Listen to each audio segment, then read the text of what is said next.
So what I want to do on these is first we're going to solve it like it was a quadratic equation. So let's pretend for a moment that it were an equal sign here. What would you do to solve this?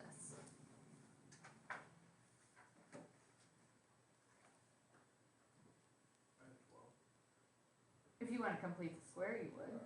Does it factor nicely? Yes. You can do -4 positive 3. Yeah, we need two things to multiply -12 and add to -1, so we could do x minus 4, x plus 3. So treating it just like it were an equation, completing the square and quadratic formula are always an option, but the faster route is check to see if it can factor nicely. If this were an equation, you would set these equal to 0 at this point. And we would get x equals positive 4 and negative 3. Okay, but you cannot just say both of these have to be x is less than. Less than 0 means it's a negative number, right? If you multiply two negative numbers, what do you get? A positive. So you'll notice I set this as an equal sign. If we think about our graph, so we're going to kind of combine two things that we've done. We found where it equals 0. That's where it hits the x-axis.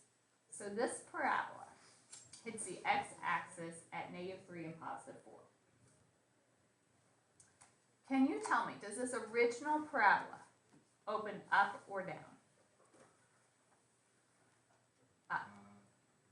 Because it's a positive x squared. All right, I'm doing just a rough sketch. I know where it hits the x-axis and I know it's opening up. Then I look. I want where it is less than 0. Equal to 0 is the x-axis. So less than 0 means below the x-axis.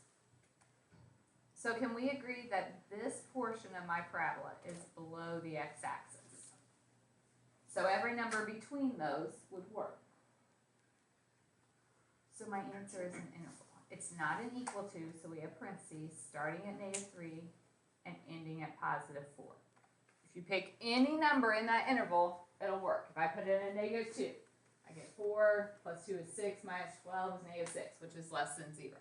If I put in 0, I get -12, which is less than 0. If I put in a 3, I get -6, which is less than 0. So every number between -3 and 4 makes this work. So if it's an inequality, we are doing two things. We're pretending it's an equal to first and solving the equation to find out when it equals 0. Then we're looking at, does this parabola open up or down, and use the graph to answer the inequality. Any questions on that one? Let's try another. Do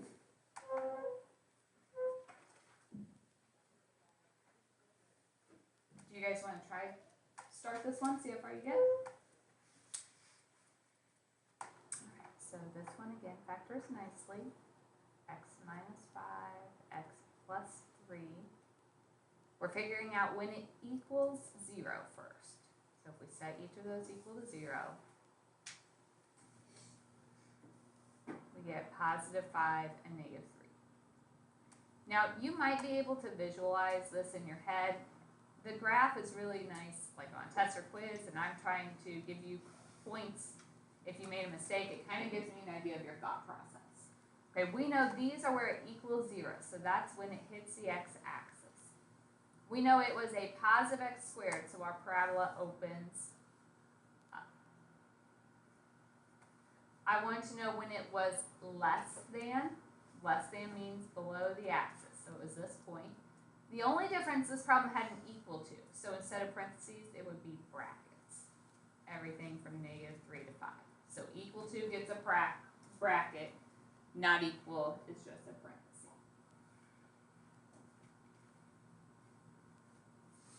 Let's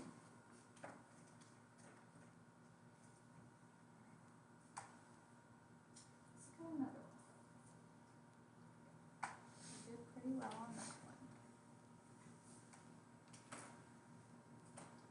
So if this were an equation, just equal to 0, what would you do first? Slip and slide.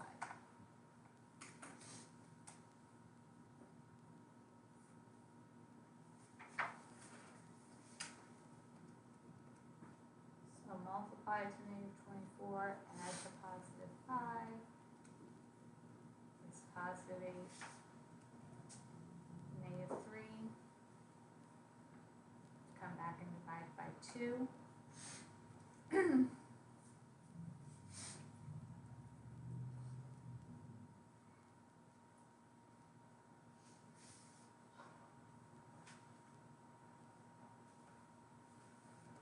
So now what do I do?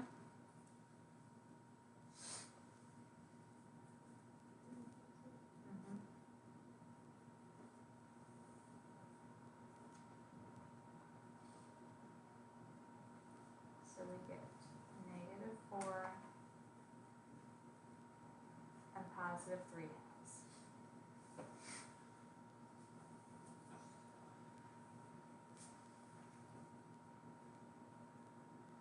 It's where it hits the axis.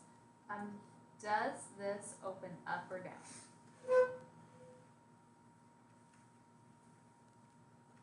Up, because it's a positive. But this time, I wanted greater than 0. What does greater than mean? Be from the outside. Right. Outside the tops. We want when it's above the axis, so that's two separate pieces. So you're giving me the interval for each. So the first one's coming from -infinity until you get to -4. It had an equal to, so the 4 gets a bracket. Union, next one starts at 3 halves and goes to infinity.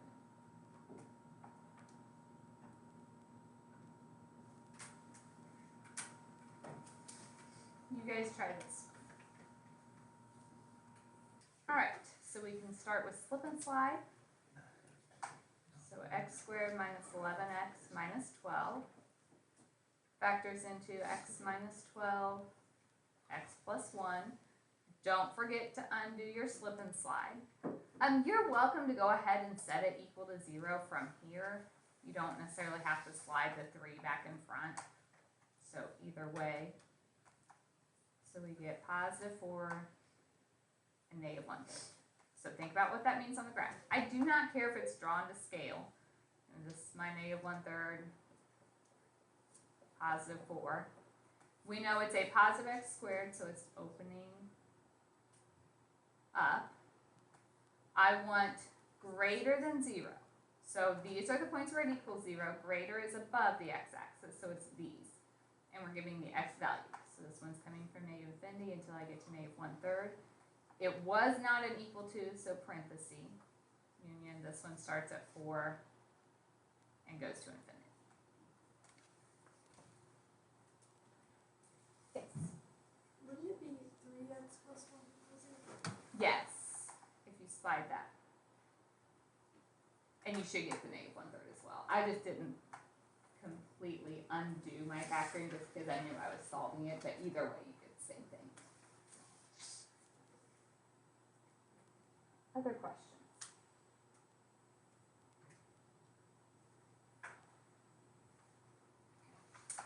Let's get another one.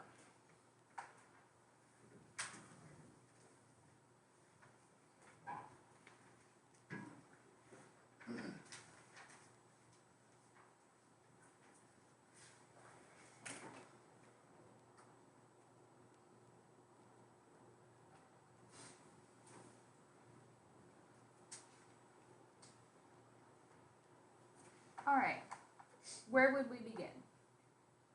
Split the -3. Okay, and sometimes we've had a lot of problems with slip and slide when we did the negatives. It caused some issues for some people. Another option, if you want that to be a positive, what could you do with your negative? Times it by -1. Okay, either multiply or divide both sides by Times the whole equation. and that might be a more reliable method, just so we don't have quite so many problems.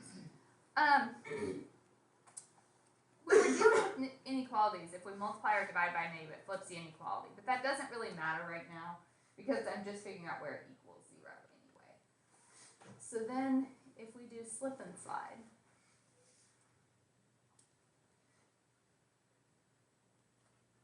is there anything that multiplies to 15 and adds to 1, negative 1?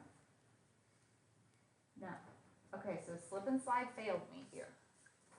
What else can we do? Complete the square quadrant. Okay, either one. Which one do you guys want to review? Complete the square. Completing the square? Okay, so completing the square requires that the first term have a coefficient of 1. I'm just going to go ahead and change this to equal to for now. I'm just going to figure out when it's equal to 0. So we have to divide everything by 3. It's x squared minus 1/3 x plus 5/3 equals 0. Then it tells us we have to move over the 5/3. Okay, so completing the square says you take the middle term, divide it by 2, and square it. If you don't like completing the square, you could do quadratic formula as well. So negative 1/3 divided by 2 is negative 1/6. If I square that, what do we get? I'm going to add 1/36 to each side.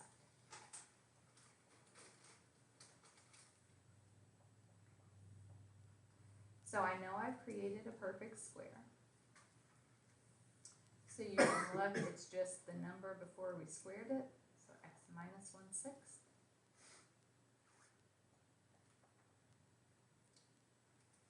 And look at that. It's negative 59/36. I said 59 over 50. Negative 59/36, is that right, guys? Yeah. 61/36. I think you Oh, I didn't subtract it yet, you're right. Alright, then how do we get rid of a square? Square root, And with that, add plus and minus. so x minus 1/6 equals plus or minus. I can't do the square root of negative 59, but because it's a negative, I could take out what? Square root of 36 is 6. So my solutions are 1/6 plus or minus I radical 59/6. If you think about the graph, what kind of numbers are these? Imaginary. Can we graph those? No. So remember we talked about this a little bit with the discriminant. If these are imaginary, how many times does it hit the x-axis? Never. Never. We do know a little bit about this graph because it is a negative 3. What does it look like? It's upside down. So we know we have an upside down parabola that never hits the x-axis. So it's got to be somewhere down here. Now, is my graph accurate? Absolutely not.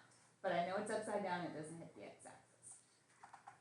Can you look at this graph then and tell me where is that greater than 0? Greater than 0 means above the x-axis. Where is this above the x-axis? Wait, but didn't we flip that side when we did the negative?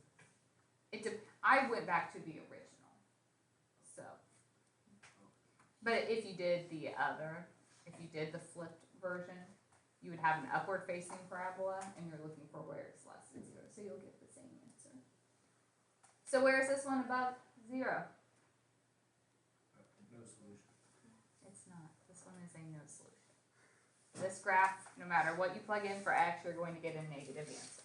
It's never positive. Okay, so it's possible that we may get ones that don't really work. We're going to do 2 more.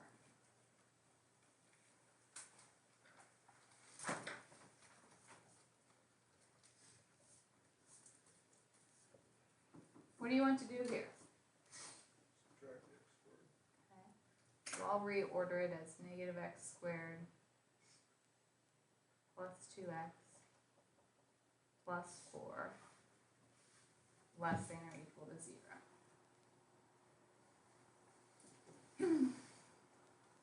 Now what? Minus -1. Right, multiply or divide by -1. Do you have to get that just positive one or? If you're trying to factor, yes. If you are going to like do quadratic formula, then no. Okay, same thing, multiply -4 and add to -2.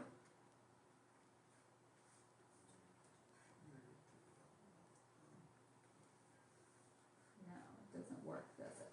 Okay, so we need to either complete square or quadratic formula. Which one you guys want to do? Completing the square. It's already a 1x squared, so that shouldn't be too bad.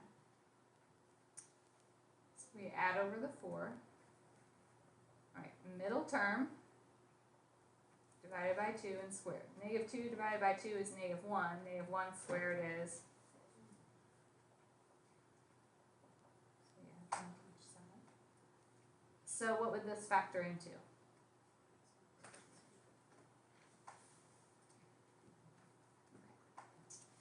And right now, I'm going to go ahead and just write equals. I'm really just finding out when this is equal to 0. I'm going to use the graph to find the inequality part. So square root plus and minus, so x minus 1 equals plus or minus the square root of 5. So I get x equals 1 plus or minus the square root of 5. Okay, it's not a nice number, but is it a real number? Yes, there's no I in that. Okay, so if you wanted to think about your graph, you're welcome to use decimal equivalents if you want. We don't have to because I'm not really grading if your graph is accurate. 1 minus the square root of 5 is like a little past -1. 1 plus the square root of 5 is a little past 3. If I am looking at, let's just go with this one. My original, once the x, it had 0 on the other side. Did this one open up or down? Down.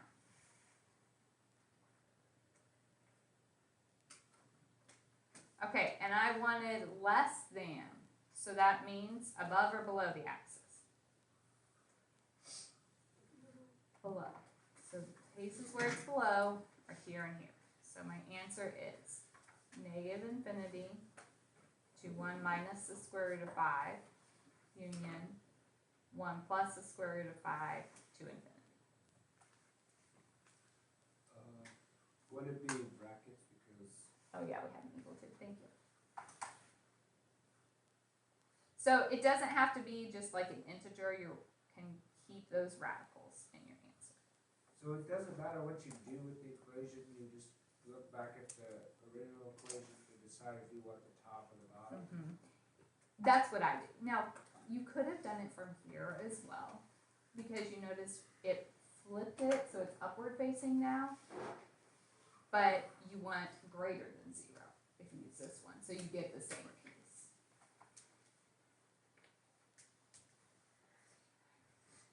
Other questions there?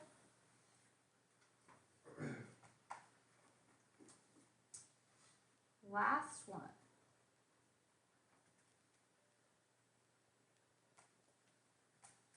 X squared minus 2x plus 1 is greater than 0.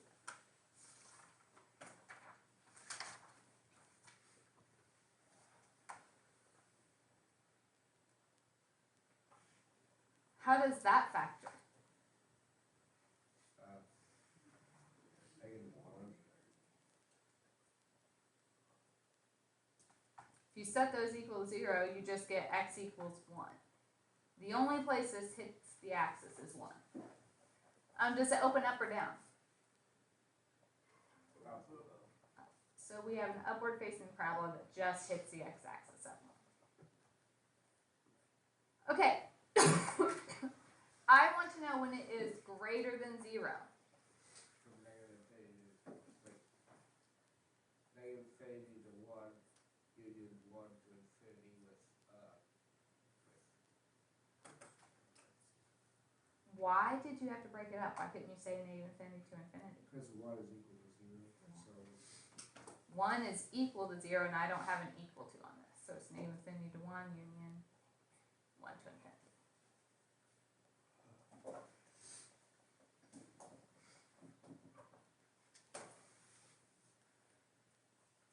Are we okay with these inequalities?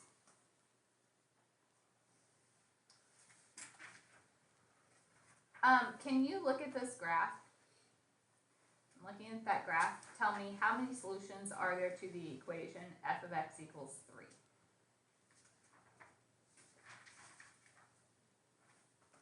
That's like saying how many times on this parabola does y equal 3? Never. Wait. Okay. Look at the graph. Okay. Twice, it'd be twice, because you're going up, so, yeah. If you think about the graph, f of x is like y. Y equals 3 is a horizontal line. If you draw a horizontal line at 3, how many times does that line touch my graph? Twice. So there are 2 solutions. So that's not where it crosses x, or the y, it's just where a y at 3. Right, I'm not asking what the solution is, just how many would there be? So it is equal to 3 twice. What if I said -3? How many solutions would there be? No solution. No solution, it's never equal to -3.